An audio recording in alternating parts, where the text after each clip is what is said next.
संविधान के 75 वर्ष की यात्रा, यादगार यात्रा और विश्व के सबसे महान और विशाल लोकतंत्र की यात्रा, इसके मूल में हमारे संविधान निर्माताओं की दीर्घदृष्टि, हमारे संविधान निर्माताओं का योगदान और जिसको लेकर के आज हम आगे बढ़ रहे हैं, ये 75 वर्ष पूर्ण होने पर एक उत्सव मनाने का पल है।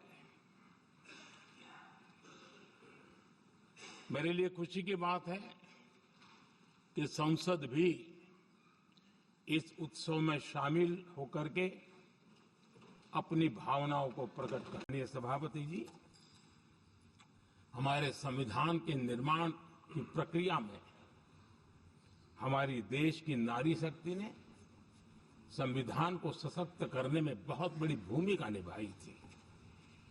संविधान सभा में 15 माननीय महिला सदस्य थी और सक्रिय सदस्य थी। मौलिक चिंतन के आधार पर उन्होंने संविधान सभा की डिबेट को समृद्ध किया था और वे सभी बहनें अलग अलग बैकग्राउंड थी, अलग अलग क्षेत्र की थी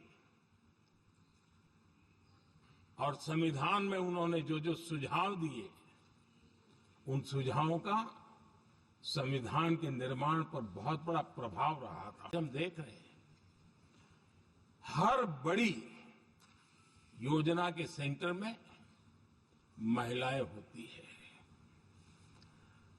और ये जब संविधान के हम 75 वर्ष मना रहे हैं, ये संयोग है और अच्छा संयोग है कि भारत के राष्ट्रपति के पद पर एक आदिवासी महिला चुना। ये हमारे संविधान की भावना की एक अभिव्यक्ति भी। तो भारत की एकता को मजबूती देने का निरंतर हम प्रयास करते रहे हैं। आर्टिकल 370 देश की एकता में रुकावट बना पड़ा था, दीवार बना पड़ा था। देश की एकता हमारी प्राथमिकता थी, जो कि हमारी संविधान की भावना थी और इसलिए धारा 370 को हमने जमीन पर उतार दिया, क्योंकि देश की एकता हमारी प्राथमिकता है। आदरणीय सभापति जी, इस इतने बड़े विशाल देश में अगर आर्थिक रूप से हमें आगे बढ़ना है, हमारी व्यवस्थाओं को और विश्व को भी निवेश के लिए आना है, तो भारत में अनुकूल व्यवस्थाएं चाहिए और उसी में से हमारे देश में एक लंबे अरसे तक जीएसटी को लेकर के चर्चा चलती रही। मैं समझता हूं इकोनॉमिक यूनिटी के लिए जीएसटी ने बहुत बड़ी भूमिका अदा की। जब देश संविधान के 25 वर्ष पूरे कर रहा था, उसी समय हमारे देश में संविधान को नोच लिया गया, इमरजेंसी आपातकाल लाया गया।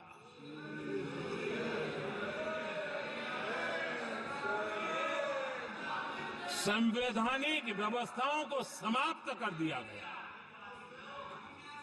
देश को जेल खाना बना दिया गया, नागरिकों के अधिकारों को लूट लिया गया, प्रेस की स्वतंत्रता को ताले लगा दिए गए और कांग्रेस के माथे पर जो पाप है ना, वो कभी भी धुलने वाला नहीं है, कभी भी धुलने वाला। यह सिर्फ हिंदुस्तान, दुनिया में जब जब लोकतंत्र की चर्चा होगी, कांग्रेस के माथे का एक पाप कभी धुलने वाला नहीं है, क्योंकि लोकतंत्र का गला घोंट दिया गया था।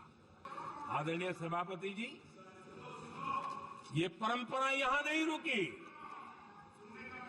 जो परंपरा नेहरू जी ने शुरू की थी,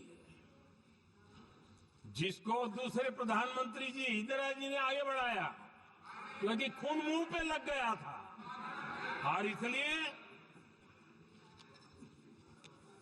राजीव गांधी जी प्रधानमंत्री बने उन्होंने संविधान को एक और गंभीर झटका दे दिया। सबको समानता, सबको न्याय, उस भावना को चोट पहुंचाई। आदरणीय सभापति जी, आपको मालूम है सुप्रीम कोर्ट ने शाहबानो का जजमेंट दिया था। एक भारत की महिला को न्याय देने का काम संविधान की मर्यादा और स्पिरिट के आधार पर देश की सुप्रीम कोर्ट ने दिया था। एक वृद्ध महिला को उसका हक मिला था सुप्रीम कोर्ट से, लेकिन उस समय के प्रधानमंत्री राजीव गांधी ने शाहबानो की उस भावना को, सुप्रीम कोर्ट की उस भावना को नकार दिया और उन्होंने वोट बैंक की राजनीति के खातिर संविधान की भावना को बलि चढ़ा दिया और कट्टरपंथियों के सामने सर झुकाने का काम कर दिया। आदरणीय सभापति जी, जी हां, हमने भी संविधान में संशोधन किए हैं, लेकिन हमने संविधान में संशोधन किया महिलाओं को शक्ति देने के लिए। संसद और विधानसभा में, और संसद का पुराना भवन गवाह है, जब देश महिलाओं को आरक्षण देने के लिए आगे बढ़ रहा था और कानून बिल पेश हो रहा था, तब उन्हीं का एक साथी दल वेल में आता है, कागज छीन लेता है, फाड़ देता है और सदन स्थगित हो जाता है और 40 साल तक विषय लटका रहता है। और वो आज उनके मार्गदर्शक है, जिन्होंने देश की महिलाओं के साथ अन्याय किया, वो उनके मार्गदर्शक है।